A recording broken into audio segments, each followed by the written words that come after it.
Assalamualaikum warahmatullahi wabarakatuh.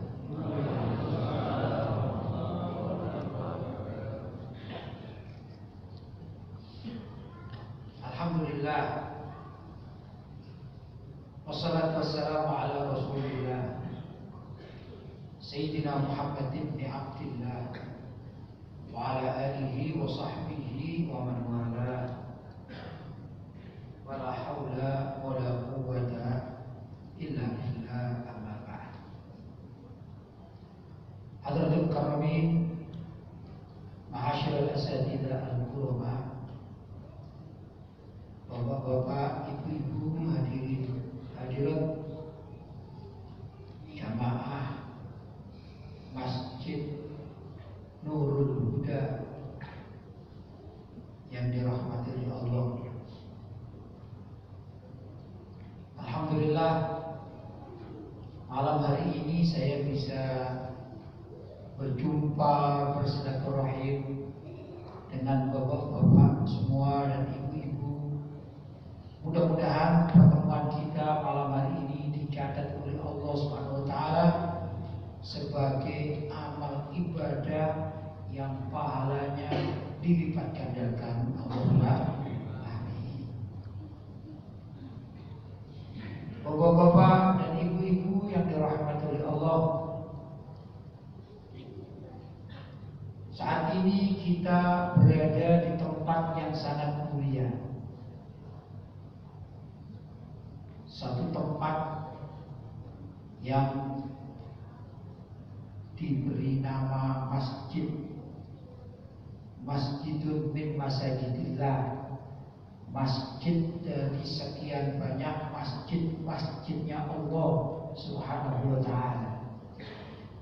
Baitun min buyutillah, satu rumah dari sekian banyak rumah-rumah yang dinisbatkan kepada Allah Subhanahu wa ta'ala. Mudah-mudahan keberadaan kita di tempat yang sangat mulia ini dengan niat i'tikaf kita itu juga menjadikan kecintaan kita kepada Allah Subhanahu wa taala semakin meningkat, dan juga penghormatan kita kepada masjid yang kita cintai ini semakin melekat di hati kita. Allahumma amin. Kenapa peristiwa Isra dan Mi'raj yang dimintakan kepada saya untuk menerangkan, tapi saya memulainya membicarakan tentang masjid? Karena hakikatnya Isra dan Mi'raj itu juga perjalanan dari masjid ke masjid. Sebagaimana difirmankan oleh Allah Subhanahu wa taala, Bismillahirrahmanirrahim, Subhanalladzi asra bi 'abdihi lailan minal masjidil harami ilal masjidil aqsa alladzi barakna haulahu linuriyahu min ayatina innahu huwas samiul basir. Yang artinya subhanalladzi asra bi 'abdihi, Maha suci Allah yang mengisrakan hambanya lailan, di suatu malam, minal masjidil harami ilal masjidil aqsa, dari masjid al-haram Makkah menuju masjid al-aqsa di Palestina, alladzi barakna haulahu linuriyahu min ayatina, yang kami Allah memberkati, memberi keberkahan di sekelilingnya demi untuk menampakkan atau memberitahukan ayat-ayat kebesaran kami Allah. Innahu huwas samiul basir, sesungguhnya Allah Subhanahu wa taala itu Maha mendengar dan Maha melihat. Dalam ayat ini jelas disebutkan minal masjidil harami ilal masjidil aqsa, dari masjid al-haram menuju masjid al-aqsa. Minal masjid ilal masjid, dari satu masjid menuju masjid yang lainnya. Ini pertanda bahwa peristiwa Isra dan Mi'raj tidak bisa lepas dari pembicaraan tentang masjid. Kemudian kalau ditanya, masjid itu tempat apa? Masjid adalah tempat sholat, utamanya tempat sholat. Karena itu dikatakan masjid dari kalimat as-sujud, maka di sana ada namanya masjid, yaitu makan sujud, mahallus sujud, tempat untuk bersujud. Bapak-bapak dan ibu-ibu yang dirahmati Allah, kalau kita bicara tentang Isra dan Mi'raj, maka pasti juga kita akan bicara tentang sholat. Dan kita semua insya Allah tidak asing peristiwa Isra dan Mi'raj itu. Kenapa demikian? Karena setiap tahun kita mengadakan peringatan Isra dan Mi'raj. Betul apa enggak? Betul apa enggak? Dan guru-guru kita, ulama-ulama kita, dai-dai kita selalu menerangkan bahwa utamanya peristiwa Isra dan Mi'raj itu tiada lain bahwa Allah Subhanahu wa taala memerintahkan kepada Nabi Muhammad SAW untuk menjalankan sholat, yang mana riwayat-riwayat yang sering kita dengarkan, semula Allah perintah agar Nabi Muhammad melaksanakan sholat 5 waktu. Kemudian tatkala Nabi Muhammad turun dan bertemu dengan para nabi, maka para nabi itu mengusulkan agar Nabi Muhammad SAW minta keringanan kepada Allah. Yang terakhir beliau ketemu Nabi Musa alaihissalam. Maka Nabi Musa mengatakan, "Hai Muhammad, tahukah engkau bahwa umatku," yaitu umat Nabi Musa, "ini badannya besar-besar, kuat-kuat.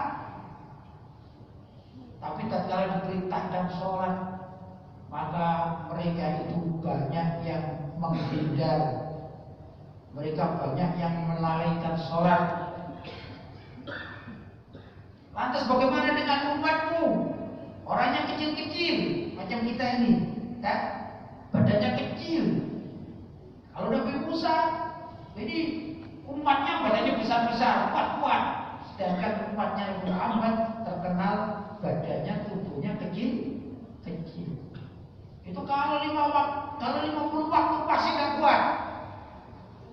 Ringkas cerita, maka Nabi Muhammad SAW minta keringanan kepada Allah. Akhirnya diberi waktu diskon dari 50 waktu menjadi 5 waktu. Itu berapa persen itu diskonnya? Luar biasa, luar biasa. Namun demikian, di antara umat Rasulullah SAW sudah dapat diskon yang sangat banyak, dari 50 kali menjadi 5 kali. Pertanyaannya, masih adakah umat Rasulullah yang tidak sholat? Masih tidak? Masih adakah umat Rasulullah SAW yang sholatnya setahun 2 kali? Idul Fitri dan Idul Adha. Ada? Ternyata masih ada juga ya. Padahal sudah dapat diskon sekian banyak. Bapak-bapak dan ibu-ibu yang dirahmati oleh Allah Subhanahu wa taala, kalau kita mau mengkaji bahwa satu-satunya perintah ibadah yang diterima oleh Nabi Muhammad SAW tatkala beliau dipanggil oleh Allah secara langsung, menghadap kepada Allah secara langsung, hanyalah sholat. Perintah zakat itu Nabi Muhammad mendapatkannya tatkala beliau ada di bumi. Zakat juga demikian. Puasa juga sama, beliau ada di bumi. Haji pun begitu. Semua amal ibadah yang baik-baik itu, entah itu yang wajib maupun yang sunnah, semuanya beliau diperintahkan tatkala beliau sedang menginjak tanah alias di muka bumi, kecuali sholat. Maka untuk mendapatkan perintah sholat, Nabi Shallallahu Alaihi Wasallam di Isra dan Mi'raj. Menurut sebagian ulama, perjalanan Isra dan Mi'raj itu bagaimana sih? Ternyata perjalanan Isra dan Mi'raj tiada lain. Pertama, Nabi Muhammad SAW beliau ada di kamarnya atau di atas ranjangnya atau di atas kasurnya. Kemudian dijemput oleh malaikat Jibril, diajak ke depan Ka'bah.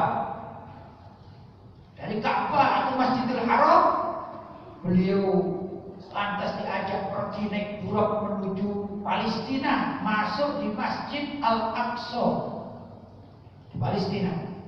Itu perjalanan tersendiri, jauh. Nah, zaman tersebut kan tidak ada pesawat. Saya kemarin berangkat dari Surabaya menuju Medan, itu memerlukan waktu kurang lebih 4 jam dengan transitnya di kota Bandung. Nah, Nabi Muhammad SAW di zaman tersebut tidak ada pesawat, tapi Allah menyiapkan satu kendaraan yang namanya buruk. Dan luar biasa kecepatan buruk ini dikatakan dalam ilmu basar, yaitu sekejap mata, maka buruk itu sudah bisa mencapai jauhnya sepanjang mata memandang. Sedangkan Masjidil Aqsa dengan Masjidil Haram itu lain negara. Ya, kalau saya gambarkan mungkin hampir sama ya, antara Medan dengan Surabaya, jaraknya itu hampir sama atau serupa antara Mekah dengan mana? Palestina, negara lain. Tempatnya jauh, tidak bisa atau tidak mungkin ditempuh dengan jalan kaki. Yang ada tapi yang susah. Mungkin ada orang berjalan ya, orang sekarang aja, orang Indonesia yang pergi haji naik jalan kaki ada ya. Tapi ya 1 dari sejuta orang kan yang melakukan seperti itu. Secara normal susah.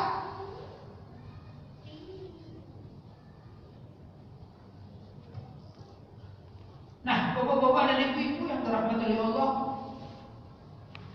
setelah Nabi sampai di Masjidil Aqsa yang jaraknya jauh tadi itu, maka Nabi Shallallahu Alaihi Wasallam diajak naik ke langit, namanya Sama'ud Dunya, langit yang pertama. Langit pertama itu adalah langit yang bisa dilihat oleh mata kita. Kalau malam hari bukan dalam keadaan mendung, maka kelihatan bintang ke bintang atau rembulan. Lebih tinggi lagi planet-planet yang bercahaya. Ada planet Jupiter yang bintang-bintang itu ya, Saturnus, apa saja ya. Ada juga kalau bintang namanya bintang kejora yang senantiasa apa? Bercahaya, terang benderang. Itu namanya planet, batasan planet pertama. Sejauh itu. Kemudian Nabi Muhammad SAW diajak naik lagi ke langit kedua yang jaraknya juga sama. Mungkin lebih mudah saya katakan jaraknya ini antara bumi dan matahari. Jauh nggak Pak? Apakah ada orang yang mengaku pernah sampai di matahari? Kalau di bulan masih ada, itu orang-orang NASA itu. Ada orang Amerika, orang Rusia, orang Cina, orang Jepang, kadang-kadang mengaku kami sudah sampai di mana? Di dataran bulan. Sebagian mereka menancapkan bendera negaranya dengan penuh kebanggaan. Padahal perlu diketahui bulan itu adalah planet yang paling dekat dengan bumi. Belum pernah ada sampai detik ini orang mengaku dirinya sampai pada planet Jupiter, belum pernah. Planet Saturnus belum pernah. Yang pernah cuma sampai ke bulan. Tapi bulan itu adalah tempat yang paling rendah atau planet paling dekat dengan bumi.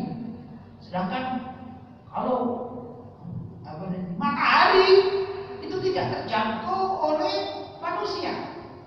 Tapi Nabi Muhammad SAW luar biasa, beliau bisa sampai ke atas yang lebih tinggi lagi daripada matahari. Langit pertama dilampaui oleh Nabi Muhammad, kemudian naik ke langit kedua yang jaraknya hampir sama, Pak. Artinya durasi jarak ini sama dengan langit pertama, namanya Samsung Dunia. Habis Samsung Dunia, langit pertama itu, kemudian langit kedua, jaraknya juga panjangnya sama. Kemudian langit ketiga, langit keempat, langit kelima, langit keenam, sampai langit ke-7. Luar biasa. Lebih hebat daripada orang-orang ilmuwan tadi. Itulah kekasih kita Nabi Muhammad SAW. Sampai di langit ke-7, di sana ada pohon yang besar, namanya pohon bidara. Bahasa Arabnya sidroh. Maka dikatakan sidrotul muntaha. Sidroh, pohon sidroh itu pohon bidara. Yang ringgangnya daun ini menjulang sampai menembus langit ke-7 dan lebih tinggi daripada dataran langit ke-7.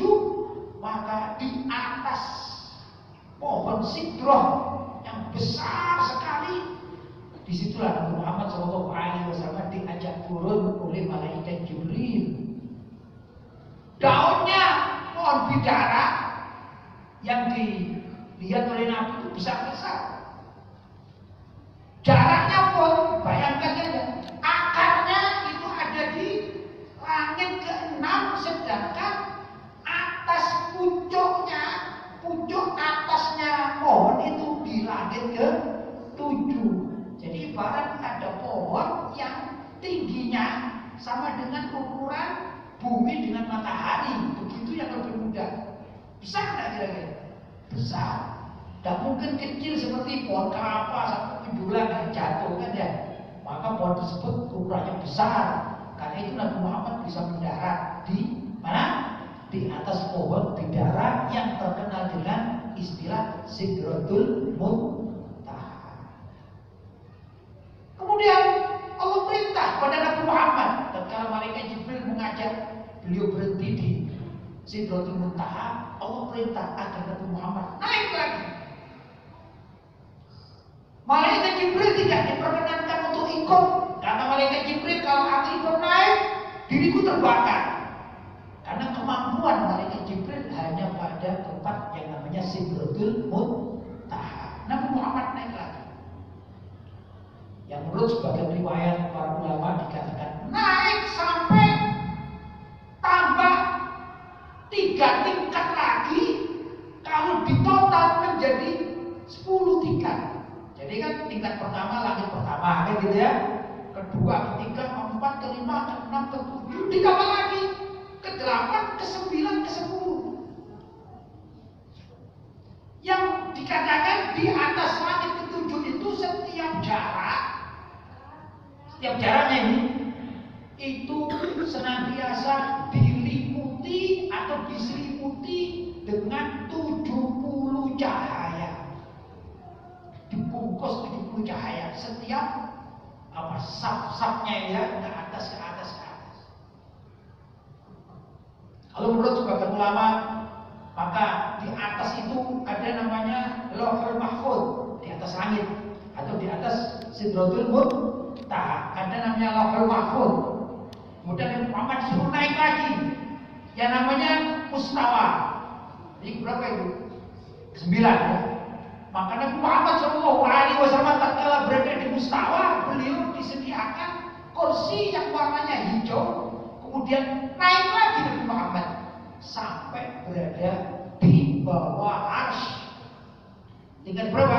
10 di bawah arsy. Arsy itu adalah kerajaan Allah Subhanahu wa taala yang diciptakan.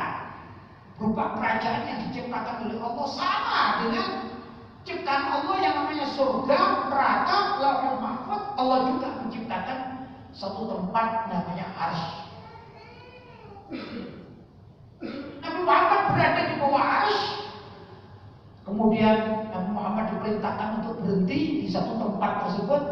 Barulah Nabi Muhammad diajak berkomunikasi oleh Allah Subhanahu wa taala yang intinya diperintahkan untuk melaksanakan sholat yang tadi sudah saya terangkan jumlahnya berapa? Dari 50 menjadi 5 waktu. Itu kedudukan Nabi Muhammad. Yang terakhir, kemampuan Nabi Muhammad sebagai seorang manusia. Tapi luar biasa, kekuatannya jauh dibanding kita. Karena itu Nabi Muhammad dikatakan beliau adalah basyarun, manusia. Ya haus, ya lapar, ya ngantuk, ya tidur, yang punya istri, ya manusia seperti kita. Tapi la al-basyar, tidak seperti manusia pada umumnya dalam kekuatan fisiknya.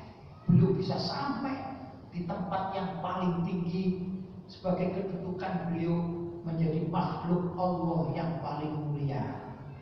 Luar biasa. Kemudian diterima amanat sholat tersebut hingga akhirnya beliau turun dan diantarkan malaikat Jibril sampai ke depan rumahnya, sampai kembali ke kasurnya atau ke kamarnya, keranjangnya. Itu dalam masa lailan, semalam, bahkan bukan semalam 12 jam, tapi secuplek dari malam yang saat itu terjadi. Karena apa?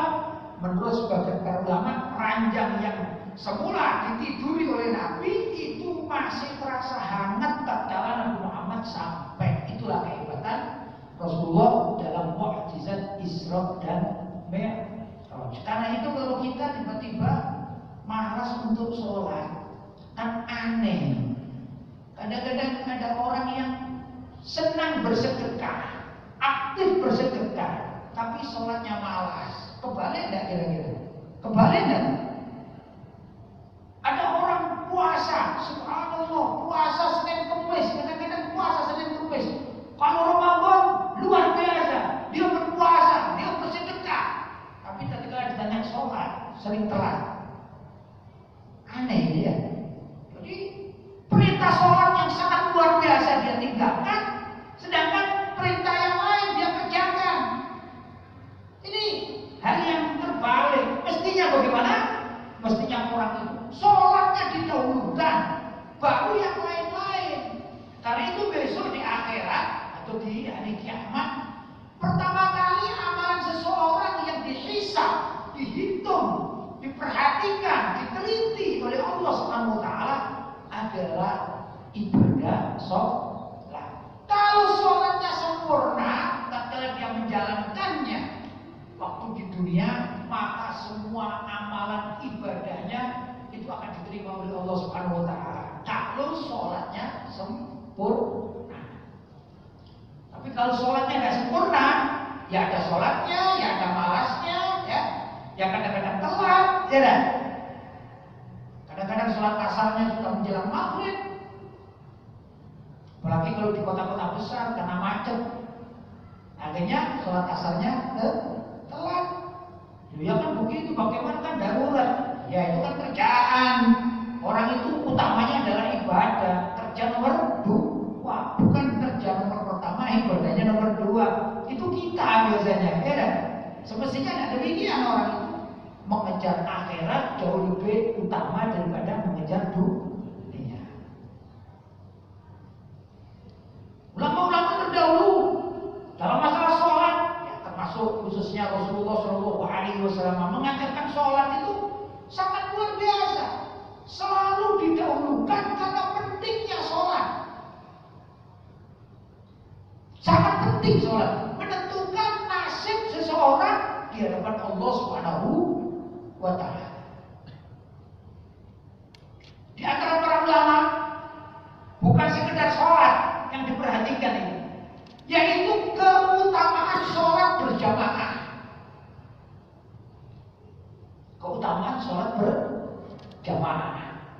Karena Nabi Shallallahu Alaihi Wasallam di samping mengajarkan sholat yang wajib itu, beliau juga mengatakan bahwa sholatul jamaah afdalu min sholatil fardhi bisab'in wa ishrina darajatan. Diriwayatkan Imam Bukhari dan Muslim. Ya. Yang artinya bahwasanya sholat berjamaah itu dibanding dengan sholat sendirian, derajatnya lebih utama 27 kali lipat. 27 kali lipat. Ada seorang alim, beliau bernama Syekh Ubaidillah bin Umar Al-Qawariri radhiyallahu ta'ala anhu, ahli ibadah. Subhanallah, beliau itu tidak pernah telat sholat berjamaah di masjid yang dekat di rumahnya. Bertahun-tahun beliau sholat selalu berjamaah. Suatu saat terjadi, namanya hidup itu kan macam-macam ya. Suatu saat ba'dal maghrib beliau pulang dari masjid, kemudian di tengah istirahatnya di rumah sambil menunggu sholat isya, adzan isya, tiba-tiba ada tamu. Assalamualaikum. Waalaikumsalam. Syekh, boleh tidak saya bertamu sejenak? Oh ya, silakan, silakan. Akhirnya tamunya ini membawa cerita. Rupanya tamunya ini pandai bercerita.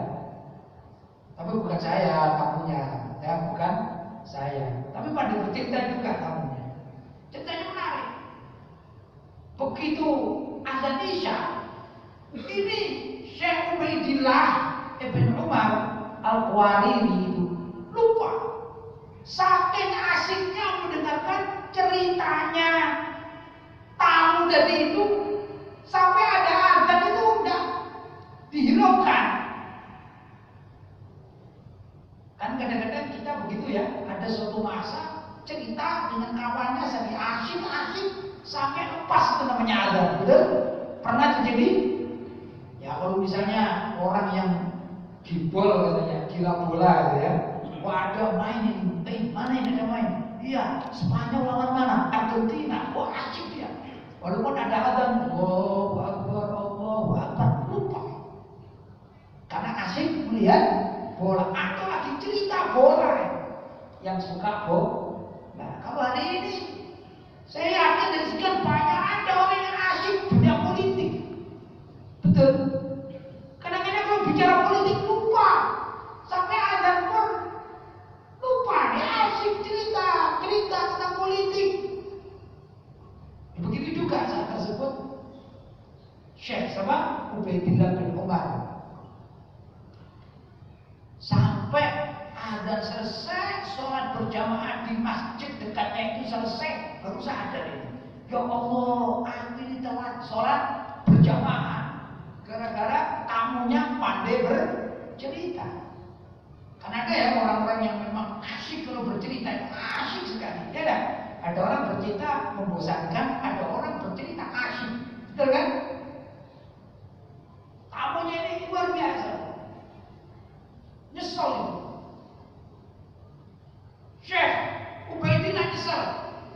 Wah, akhirnya beliau mengatakan, wahai Bapak, tamunya tadi, mohon maaf, saya ini punya kewajiban, yaitu sholat berjamaah. Akhirnya beliau keluar ke masjid sudah salam Pak, selesai. Jamaahnya salam, pusing. Lantas beliau berupaya, wah, aku mau mencoba keliling. Itu beliau keliling di kotanya. Kalau di sini kotanya apa namanya? Apa? Batubara. Itu masjid batu bara itu dari ujung ke ujung dia datang. Ternyata di sana sudah tutup saat Isya, Pak. Saat Isya akan cepat itu biasanya, ya kan? Apalagi zaman sekarang, begitu sholat selesai, assalamualaikum, assalamualaikum, wirid, doa, selesai, kunci, Pak. Betul? Kok begitu? Iya. Kalau enggak nanti sound sistemnya diambil maling nanti, ya kan? Itu kalau sekarang. Rupanya begitu juga. Di masjid-masjid di depan kota beliau itu selesai semuanya, nggak ada yang sholat karena sudah telat, tutup semuanya. Semakin malam semakin tutup, keliling, nggak ada jamaah sholat Isya. Kenapa? Karena telat. Sedih. Kalau kita telat sholat Isya kira-kira sedih nggak, Pak? Biasa-biasa saja kalau kita ya. Besok juga ada Isya. Tapi ini luar biasa ini. Orang sangat peduli sekali, sangat mencintai sholat Isya, khususnya berjamaah. Bapak, tunggu. Barulah ada yang menengok. Begitu ditengok, ternyata beliau menyadari, oh ini yang naik kuda ini ternyata jamaah sholat yang biasa di masjid ini. Wajahnya seperti bapak-bapak yang dikenal sama beliau. Kemudian bertanya, Pak, kenapa saya kok ditinggal? Katanya Syekh Ubaidillah. Kenapa saya ditinggal? Dikatakan engkau adalah kawan-kawanku. Maka ada orang di antara rombongan itu yang menjawab, wahai Ubaidillah, engkau tidak bakalan bisa menyalip kami. Kenapa demikian? Ya, karena kami tadi itu sholat Isya berjamaah, sedangkan engkau tidak berjamaah. Dijawab oleh Syekh Ubaidillah, iya, walaupun begitu saya kan sholat saya sudah saya tambah berapa? 27 kali sholat Isya. Dijawab oleh kawannya, itu kan kemauanmu, istihadmu, pemahamanmu sendiri. Sedangkan Nabi mengatakan tidak begitu, bukan 27 kali ya sholatan, bukan. Yang diperintahkan itu adalah berjamaah. Jadi engkau tidak bakalan bisa untuk menutupi kami, mengikuti kami kalau engkau sholat sendirian. Walaupun kau lakukan berapa kali? 27 kali sholat. Bangun kemudian. Begitu mendapatkan jawaban itu, bangun Syekh Ubaidillah, menyesal, nangis, dan berjanji tidak akan meninggalkan sholat jamaah lagi karena sudah tahu fadilahnya tidak seperti yang dia bayangkan. Nah, kalau kita gimana, Pak, ketinggalan sholat berjamaah? Ada yang mengganti, ada yang menyesal ya? Jarang ya, jarang yang menyesal. Kita anggap biasa-biasa saja. Ada seorang tabi'in, namanya tabi'in itu adalah murid para sahabat. Yang sahabat itu adalah murid Nabi Muhammad Shallallahu Alaihi Wasallam. Jadi generasinya Nabi bersama sahabat, Nabi wafat, tinggallah sahabat. Para sahabat mempunyai murid-murid atau jamaah. Maka jamaahnya para sahabat ini namanya tabi'in. Ada seorang yang luar biasa, ahli ibadah, alim, namanya Sayyidina Sa'id Ibnul Musayyib radhiyallahu ta'ala anhu. Itu diriwayatkan oleh Imam Ibnu Hajar Al-Asqalani. Beliau, Imam Ibnu Hajar, mengatakan, tatkala membicarakan biografi tabi'in yang bernama Sayyidina Sa'id bin Musayyib, mengatakan bahwa Sayyidina Sa'id bin Musayyib itu berada di masjid tatkala sholat dilaksanakan atau menjelang sholat dilaksanakan, tidak pernah sholat berjamaah selama 40 tahun. 40 tahun hidup beliau ini sampai meninggal dunia itu tidak pernah meninggalkan sholat berjamaah di masjid. Katanya Imam Ibnu Hajar Al-Asqalani di dalam kitabnya. Luar biasa. Jadi orang-orang dahulu itu begitu, Pak. Cara apa namanya? Cara melaksanakan perintah sholat sangat luar biasa. Ada beberapa waktu ya, ini bukan zaman dahulu kala, tapi ini zaman sudah akhir-akhir zaman kita ini. Di Riyadh, Riyadh itu di mana? Saudi ya. Ini ada cerita yang ditulis di koran Saudi atau koran Arab. Ada seorang dokter bernama Dokter Khalid. Namanya Dokter Khalid, dokter jantung. Ada suatu peristiwa. Suatu saat Dokter Khalid ini ditelepon oleh pihak rumah sakit dan diberitahukan bahwa ada anak muda yang usianya sekitar 17 tahun ini sakit keras, sakit jantung keras dalam keadaan sakaratul maut atau kritis ya. Orang mengatakan kritis. Maka dipanggillah Dokter Khalid tersebut. Kemudian Dokter Khalid ini bergegas ke rumah sakit di tempat unit gawat darurat ya. Ternyata beliau melihat anak muda. Ada anak muda usia sekitar 17 tahun sedang terlentang pucat, ya bisa dikatakan sakaratul maut. Nah, begitu beliau datang, maka beliau perintah, si dokter ini perintah pada perawat-perawat yang ada di situ, ada perawat laki-laki, diperintahkan menyiapkan alat-alat untuk ya operasi jantung lah, mulai dari segala sesuatu, pokoknya urusan jantung ya.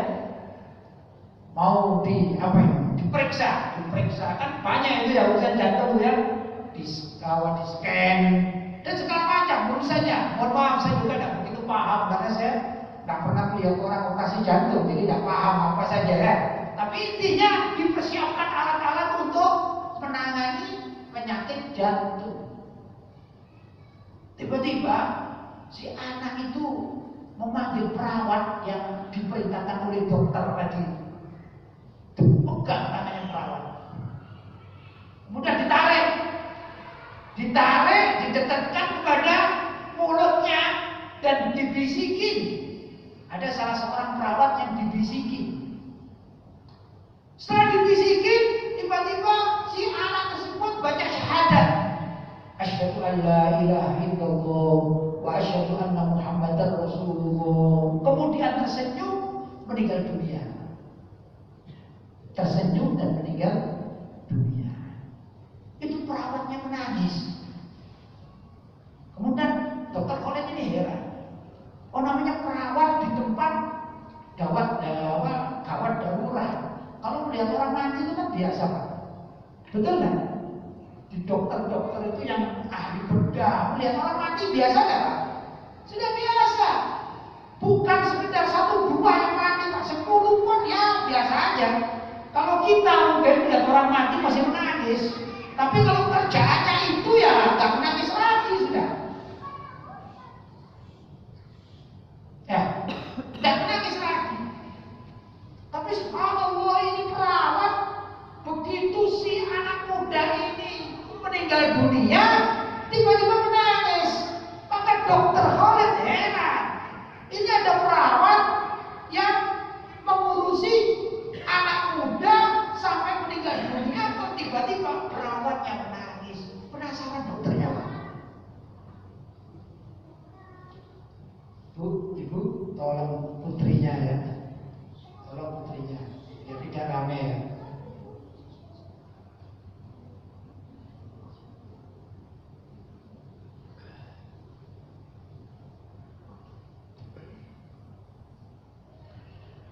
Setelah usai merawat jenazah si anak muda itu, maka dipanggillah perawat tersebut oleh Dokter Khalid. Ditanya, wahai perawat, saya heran sama kamu ini. Berpuluh-puluh kamu menangani mayit atau orang yang meninggal dunia di tempat ini, engkau biasa saja. Ya, bahkan ada juga yang semacam itu malah bercanda. Seperti kita kadang-kadang Kalau zaman dulu namanya kuburkan mayat itu sedih Pak. Zaman sekarang enggak. Orang meninggal dunia di kampung itu waktu menggali kuburan itu macam-macam ekspresinya orang sekarang. Bahkan kadang-kadang menggali kuburan sambil merokok. Pernah lihat begitu? Enggak takut saya, enggak sedih. Ya enggak? Itu yang merokok. Ada lagi yang enggak demikian. Ini di atas kuburan lagi tangannya di apa namanya? Ditimbunkan itu bicaranya macam-macam. Oh, gimana dagangan gratis enggak? Bicara sama kawannya tentang dagangan. Tidak takut orang sekarang dengan kematian. Maka dokter Khalid itu bertanya, kenapa kamu kok menangis?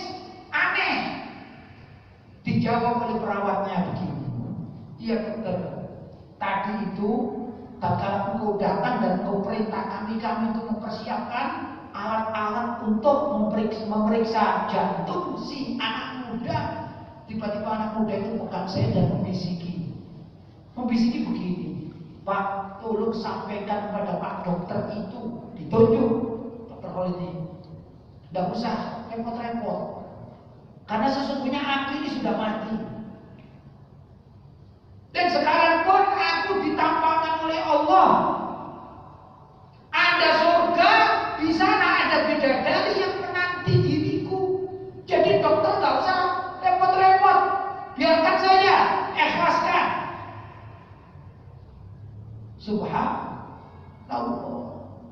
Maka itu perawatnya diem, nangis.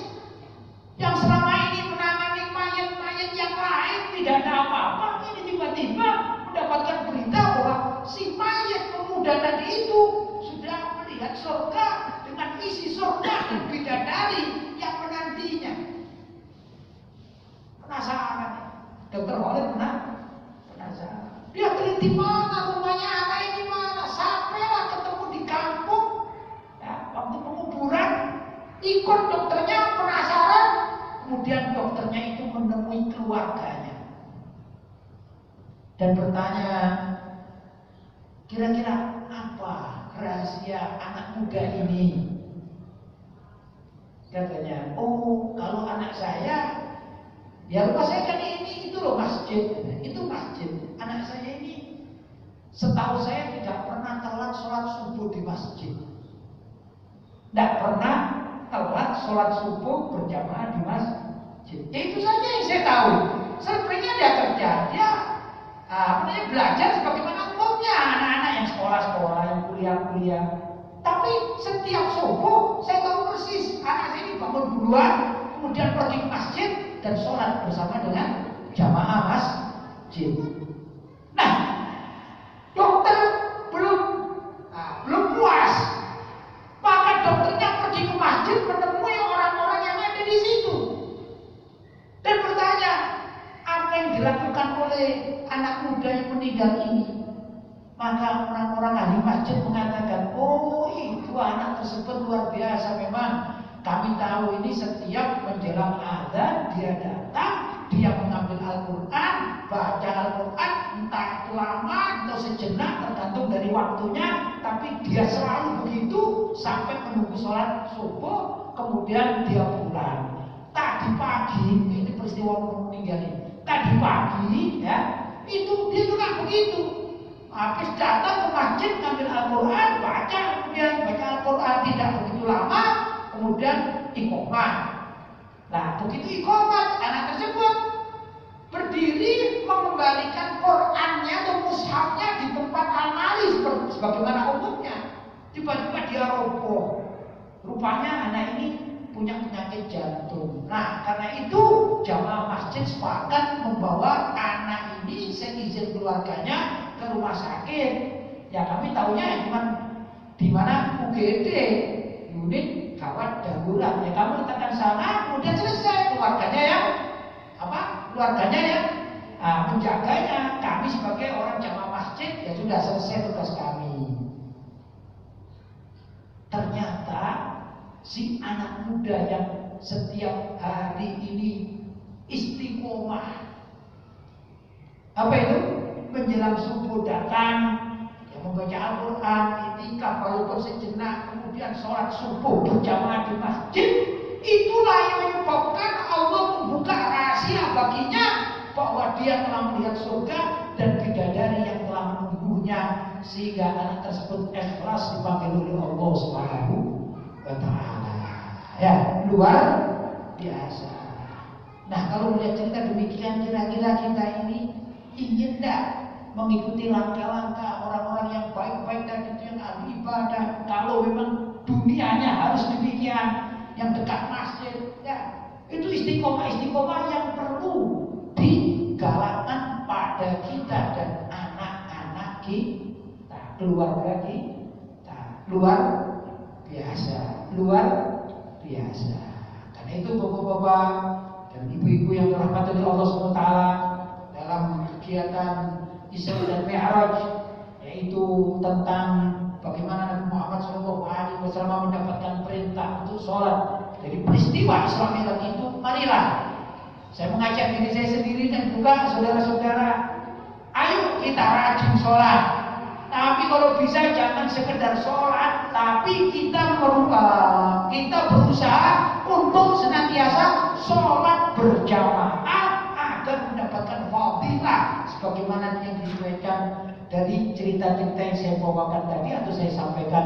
Mudah-mudahan kita benar-benar jadikan orang yang senang berjamaah sholat, dan mudah-mudahan kita menjadi orang yang benar-benar cinta kepada peristiwa-peristiwa yang ditemui oleh Nabi Muhammad SAW atau dilakukan oleh Nabi Muhammad SAW, entah itu Maulid Nabi atau Isra dan Mi'raj. Kemudian nanti Ramadan ada peristiwa apa? Nuzulul Quran, ya. Nah, sebentar lagi Sya'ban ada namanya doa nisfu Sya'ban. Ini kita lakukan, insya Allah istiqomah kita di dalam melaksanakan kegiatan-kegiatan keislaman itu akan membawakan keberkahan bagi kehidupan kita. Allahumma amin. Bapak-bapak dan ibu-ibu yang dirahmati Allah, barangkali itu sedikit yang dapat saya sampaikan karena waktu juga sudah malam, dan saya mohon maaf bila mana apa yang saya sampaikan ada kata-kata yang kurang tepat, yang kurang elok, kurang indah didengarkan oleh telinga bapak-bapak dan ibu-ibu. Saya mohon maaf yang sebesar-besarnya, dan akhirul kalam aqulu qouli hadza astaghfiru innahu huwal ghafurur rahim. Hadza ma aqulu lakum wal 'afwu minkum. Wassalamu alaikum warahmatullahi